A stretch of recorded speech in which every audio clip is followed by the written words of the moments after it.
Hi guys, and welcome to the Media Mirror podcast. I'm Angus Finlay. I'm a business development manager for Media Mirror, and we're going to be talking about things that are currently relevant in the media landscape, as well as a few tips and tricks to help you out as well.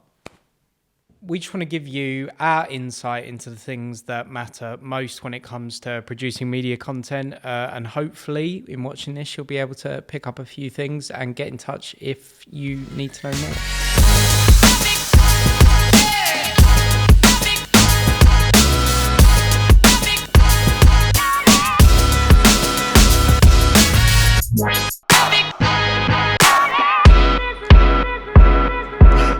We are going to be talking about the way content is delivered in a marketing basis on social media. I think it's unescapable now, the amount of ads you see. It sometimes feels like it makes up more of your feed than actual posts. So I think the art is for a business is making it engaging enough or aggressive enough that it's just in the front of your mind. Yeah, I think that obviously it depends on who your friends are and how interesting their lives are, whether or not you actually want that content or not. But yeah, it'd be good to think about what's the best practice when producing that content. It can be good and bad. What's a good example? Something like, well, one that I keep seeing, and maybe it's because I need to get more sleep and I look tired, but Lumen constantly advertising saying, we can get rid of your bags. And if I don't respond to that, then it's some attractive girl saying, oh, my boyfriend looks really tired, but now I've got him this and he looks great and all the girls want him. And even though at first glance, I'm like, that's such cheesy marketing, a part of you thinks, maybe I will look more desirable if I have Lumen. And their generation of content is so, it's something that we were talking about earlier, is that consistent messaging. It's always the same thing. Look less tired, look less tired. What do we think? Do we think that's just Angus or does some of you get targeted about that? No, it's a good point. It's a good point. I think consistent messaging is key. You know, like people like Hi, Smile, and what was the one we were talking about? Crafted. Yeah. Those brands, they've kind of locked into how they need to produce content to make sure they hit people's feeds. I think that the key is a consistent message, but obviously diversity in what you're actually putting forward to the end user. Of course, you want it to seem like a recognizable brand. You want to be someone who people know about.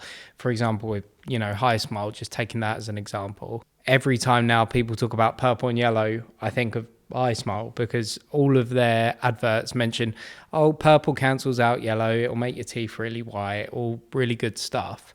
I'm not saying, and this is not a product placement for Hi Smile, by the way, I just like the way they do marketing. And yes, it's the same with Lumen. It's not always just the same clip of a person putting on moisturizer. It's like they might do that, as you say, they might get an attractive model to give you the information and messaging that they're trying to put across. They might have some nice close-up product shots, but you can always tell that it's them. And I think that that's the difference between like good and bad content when you're producing it for marketing, whether it's going to be something which is 100% from you, it's from you, and as soon as that hits someone's timeline, they're going to know that's from you. Or if it's just, I've got this idea, I've got that idea, I've got all these ideas, and they all might be good in isolation, but when you group them together, it's just completely mixed, and you're not going to get any traction from that. It's just like some brands use a scattergun approach, where it's like, this is a trend, and that's a trend, and let's try be all things to all people. But in reality, you need to pick something that's in line with your brand ethos, your brand morals, your brand guidelines, and really just stick with it. I think a good example would be TikTok. I don't remember I think it came up 5 years ago now. But I remember when it was first started getting advertised, it was advertised on YouTube solely. And it was just these people doing these weird dances. And I remember thinking, what the hell is this? Do you know what I mean? And it was just always every YouTube ad, TikTok, TikTok, TikTok. And now it's just a worldwide phenomenon. Phenomenon. It's a worldwide thing now. I think it's good to point out as well, whilst I may be producing facial expressions, I'm not one for TikTok. We do have a TikTok specialist in our team. Shout out to Finn. He's putting his hand up behind the camera right now. So we can definitely help that, and we understand that platform. But it'd be good, like we've mentioned some brands there, Higher Smile and Lumen and Crafted, who we think are in the game and doing it the right way. Someone who perhaps isn't. And it's always telling when you think, right, okay, let's think of a bad example. You can't necessarily think of the brand name. And that's all you really need to know. But, the drop shipping companies, the investment analysts, the Shopify creators, all of those, that kind of content, it might be aggressive and hit once, and you might notice it once, but it's not a long-term strategy, and it's not something that will work in a content marketing strategy long term. Yeah, and I think brands fall into the trap of being like, oh, we've seen that type of advert where it's someone who's rented a Ferrari and they're sat down being like, do you want something like this? Then follow these steps and this can be your reality.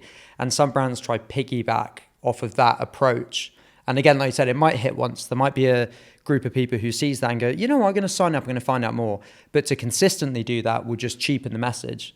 I think that's something that we've tried to do at Media Mirror. Is we don't just create something for the sake of creating it for a client. We'll always advise them on best practice. If they're coming to us for a campaign, if they're coming to us for an ad, there's a way of handling it. And we also make sure that if we give them the product, we don't just drop it in their lap, but we guide them on how to best use that to make sure they get the most results out of it. Because ultimately we want happy customers, Yeah, and it's value for money as well. I mean, I am going to plug and say that our rate's really attractive, but basically when somebody who doesn't understand how the content's going to be used produces the content for you, they may say this will be really good for an advert, and they'll produce this video and you'll get this video, and it might be a good product, but that's it. And you've paid for that one instance where you'll use it and then it's done, and then you'll end up paying more for something else. And that's where that whole scattergun different style approach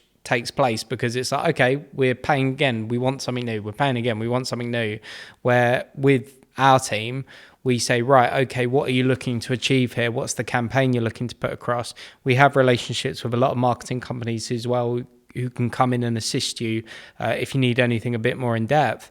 But realistically, we're saying, right, we're going to shoot across 1 day or 2 days. Can we work on producing content that is different, but also arched in the same kind of realm, and it's similar, that you can use for a campaign across 6 months to a year? You're getting value for money, you're getting a consistent message, and you're getting a quality product at the end of the day. So it seems silly to not at least speak to someone, and we're always available. On our website, there's a button that you press for a call with us. We're happy to just go, right, okay, what are you thinking about? And we can advise, okay, this might work really nicely, and give you a fixed fee for that, and hopefully provide some viral content. The Media Mirror hotline. The Media Mirror hotline, that's what I need to brand it. There we go. Sorry, that just came to me now. I was listening to what you were saying. But no, I think you, as a media agency, you've done a good job when you go on social media and you see something that you've created for a client 6 months later. You think that's still relevant, it's still giving them value. You've hit the nail on the head. By recycling your content effectively, then you can be like, right, we've done a really, really good job there. Absolutely. I think, harking back to the one that I remember, and the reason I remember it is that it's really strong, is like the Higher Smile. That's been on my timeline for best part of a year, maybe even longer. I don't even know, but it feels fresh whenever I see video content. It's new, but it's not. It was probably all shot over the course of a few weeks. I'd be interested to know about that as well from them directly. But, that's what you need to think about when you're putting together these plans for content marketing. You need to be like, how can I get the most traction and the most value out of the products that needs to be created? And we can help you with that. I think as a takeaway top tip, we can say with your campaigns, be consistent, and within your consistency, don't be repetitive.